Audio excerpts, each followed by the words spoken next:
This weather sums up Newcastle United's transfer window. Absolutely shocking. Welcome to not so sunny Spain. Bloody typical. Oh, what a summer this has been. Apparently it's going to get better in a couple of hours. Oh, I'll sit down. Apparently it's going to get better in a couple of hours. That bloke climbed the palm tree there. What a boy. Let him go. What a job that is. You up there, my boy.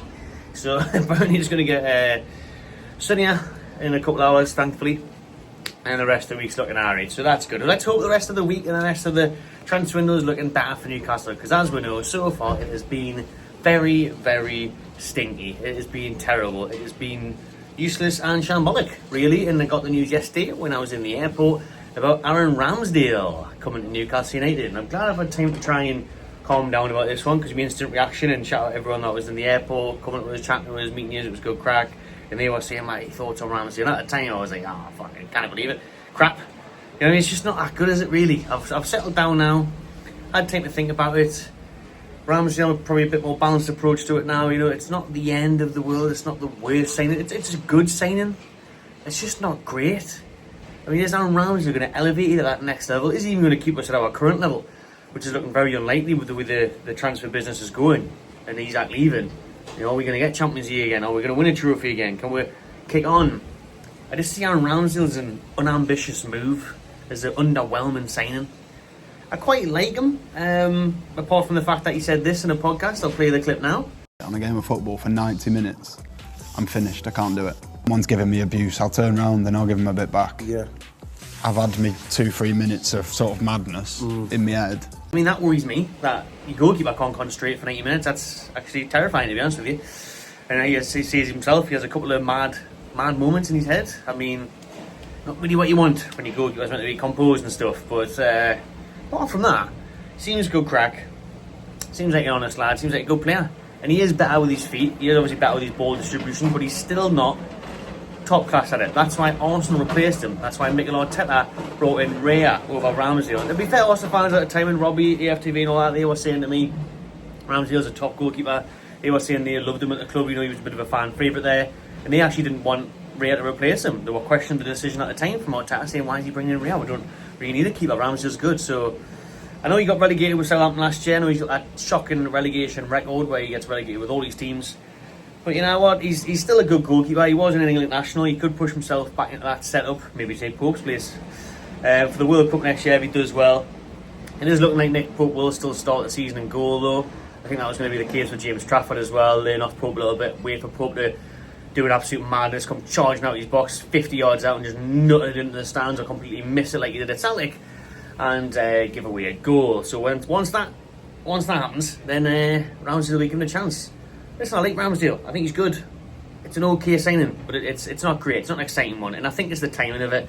I think if we had a signed Sesko or we had a signed a midfielder or a Scalvini, Gahey, whatever, a centre back, then you could have maybe agreed to it a bit more. It would have seemed a bit of an okay, better signing maybe. But at the minute, when everything's just going tits up, Isak's leaving, and you announced Ramsdale on a loan, and this is the thing I put out on Twitter as well. And you had all the Liverpool and Arsenal fans biting back now, which is funny, isn't it? Small little Newcastle winding everyone up these days when we're the ones getting wound up by the Premier League and everything. But I put it out, you know, the richest owners in the world are having to sign Ramsdale on loan and sell one of the best players in Alexander Isak. That's where we're at, even though the owners are worth about $1 trillion. That's where we're at in this modern state of financial fair play. What a load of nonsense, man. Unbelievable. Absolutely ridiculous. But Ramsdale at Newcastle, it looks like it's happening. More reports this morning from Romano saying that the deal is close. It's going to be a hefty loan fee, and then Newcastle looking likely to cover all of his wages, if not most of them. Ramsdale wants to move. Of course he does. He's currently in the Championship with Southampton, so he's obviously going to want to move. And he's played for big clubs before, and Eddie Howe loves him. You know, like I said, the Arsenal thing, and Eddie Howe absolutely adores Aaron Ramsdale. He signed him as I think it was a 19-year-old for Bournemouth years ago. So the coach and staff at Newcastle love him. Tyndall, they're all big fans of his character, his personality, and what he's going to bring to the dressing room, and his goalkeeping ability. So there we go. Add another goalkeeper to the growing list of goalkeepers at the Toon. Ramsdale is in. I'm here in Spain. The boys are out there in South Korea. And Eddie Howe was speaking this morning. He was obviously talking about Alexander Isak for the most of it, and the majority to come away from it was the fact that he remains a Newcastle player. Eddie Howe said he's still contracted with us. He said we still control him to a certain degree, and he hopes that he will be playing for Newcastle again in the future, but that is out of his control. That's in essence what he said. So more the same from the other day, again saying that, there's been no formal bids. He said, he's at home, but there's been no bids. There's been nothing comes in from I'm just seeing headlines there about Sesko, so we'll have a look at that before I upload the video. So that's what happens, yeah. That's what happens. Good job, that's crap. Well, Liverpool are probably waiting for the Diaz money, and then we might see some movement on it. But Eddie Howe's update there on Isak, pretty firm. I like the fact of him, a bit of a power stance there, saying, well, we're still holding the cards, yeah. He's still our player. 3 years left. It's not like it's running out next month or next season. Still got a while left on his deal, so you have to suck it up and get on with it. Or Liverpool have to get on with putting a bloody bid in. Either way, let's see some movement on that one. But what we'll see movement on is more merchandise. Don't worry about signings. Right? Don't worry about players coming in. Your star striker being sold. We've got the new away kit, everyone. Inspired by the Tyne Bridge. Now, the leaks were right. We said this months ago, if not a year ago, to be fair. Actually, ages ago on these leaks for the green kit. And there it is. On your screen, you would have seen it. The design is as expected. That whole inspired by the Tyne Bridge thing is absolute bollocks. It's not inspired by the Tyne Bridge. We all know it's inspired by Saudi Arabia. If it wasn't inspired by the Tyne Bridge, it was like the Sunset Kit, something like that, and that would be class, and everyone would be queuing up to buy it, even in this current crappy predicament. Way Newcastle top down there, I would love to see it. Global, you know what I mean? But the away kit, I'm not a fan of it. It's actually not as bad on the players there. I think it's okay. Everything's just okay or worse at the minute. The weather hot Newcastle somehow the kits. Dear me. I mean, it's not as bad as we first thought. We always say be patient on the leaks and see what they look like on. The lads are wearing it. It's alright, but it's definitely not one that's going to make me want to go out and buy it for £90 odd minimum. Normally get the players version, so you're talking 120. The Champions League badge on the sleeve, 130. Isak 40 on the back, 150. Don't need to worry about that anymore. The green kit's out this Friday, so I'll still be here, thankfully. And there will be no kit launch on that one, and there wouldn't have been one anyways, to be honest, because there'll be no one there. No one's interested. No one's asked about kits or Singapore or pre-season friendlies or anything at the minute. They just asked about Newcastle spend some money and see what happens with Isak. So wait and see on that one. There was actually something worrying to come out from Eddie Howe's press conference this morning. A lot of people might be overreacting, but probably have a right to do so, given recent bias on this, is that Sven Botman is once again injured. We know he went off against Arsenal the other day in Singapore after just 25 minutes on the pitch.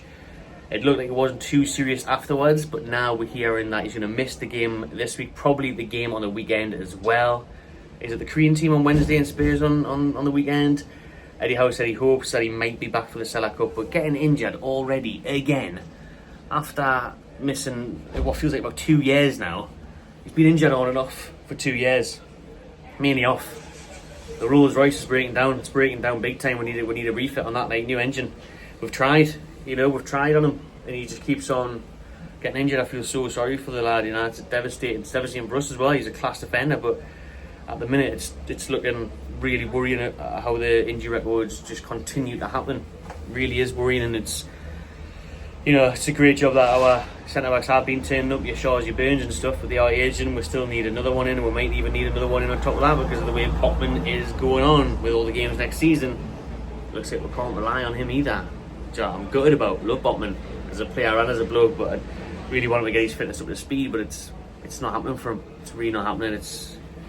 It's a big shame, to be fair, like on such a talented defender. Just had a chance there to jump off and quickly check the news on Sesko, and that is that Man United seem to be turning their attention to Aston Villa's Ollie Watkins. Both players are in the frame for both clubs, but Watkins is believed to be available for around 40 to 50 million, whereas Sesko is more 60 odd to 80 million. So it looks like the Old Trafford side are going to head for Watkins instead, which gives Newcastle United a bit of a free run at Benjamin Sesko from Leipzig. So get running, get hitting. There's my words.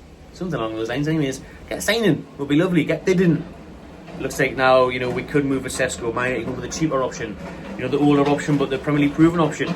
Both are very good options. If I've said that word about 4 million times. But they are. I'd take either of them at Newcastle. I'm sure Man United would take either of them.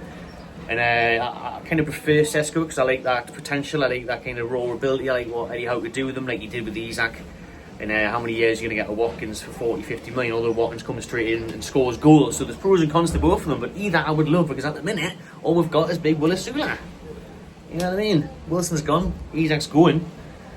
Who's coming? Sesko, hopefully. Hopefully, I really hope I'll make my really holiday that. Some sun in Sesko. SNS. Sun in Sesko. Not sure and Sutton. Right, that'll do. I'm absolutely waffling here. I'm going to have to walk about, explore the place. Thanks for watching, everyone. I'm sure we'll be back with some updates throughout this week. So make sure you subscribe to the channel, give it a like, and I'll see you on the next one.